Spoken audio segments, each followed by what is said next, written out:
ইরানের ক্ষেপণাস্ত্র হামলায় জ্বলছে 4 দেশ। কাতারের গ্যাস প্ল্যান্ট ধ্বংস, অন্ধকারে ডুববে কি বাংলাদেশ? আসসালামু আলাইকুম।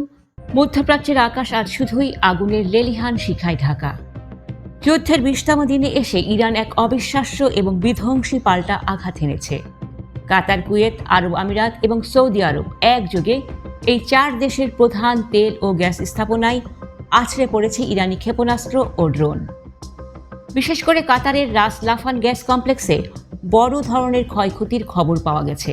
কিন্তু এই হামলার সবচেয়ে বড় শিকার হতে যাচ্ছে বাংলাদেশ। কেন কাতারের গ্যাসে আগুন লাগলে বাংলাদেশের বিদ্যুৎ ব্যবস্থা অচল হয়ে পড়বে? কেপলার ও সিএনএন এর সেই চাঞ্চল্যকর তথ্য নিয়ে আমাদের আজকের বিশেষ প্রতিবেদন।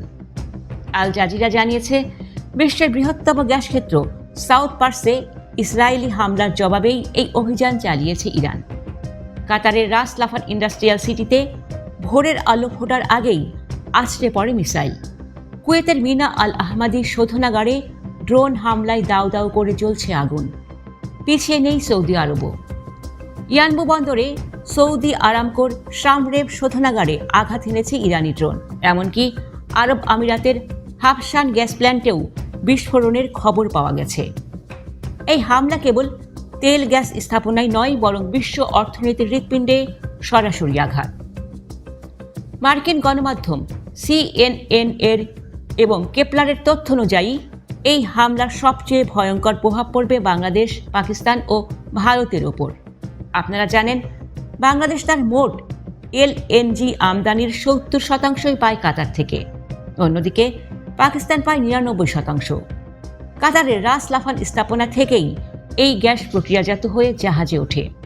এখন সেই স্থাপনা ক্ষতিগ্রস্ত হওয়ায় এলএনজি সরবরাহ অনির্দিষ্টকালের জন্য বন্ধ হয়ে যেতে পারে। এর অর্থ হল বাংলাদেশের বিদ্যুৎ উৎপাদন এবং শিল্প কারখানা এক চরম অন্ধকারের মুখে পড়তে যাচ্ছে।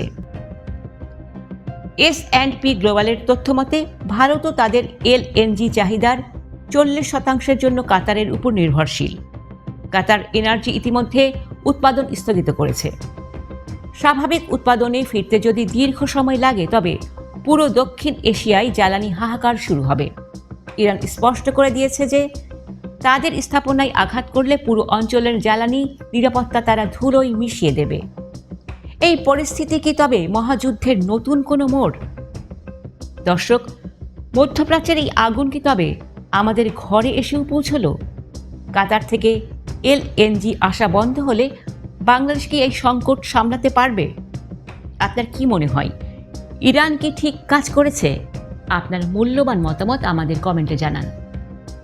ভিডিওটি জনসচেতনতায় শেয়ার করুন এবং যুদ্ধের সবশেষ নির্ভুল আপডেট পেতে আমাদের চ্যানেলটি এখনই সাবস্ক্রাইব করে বেল আইকনটি বাজিয়ে দিন।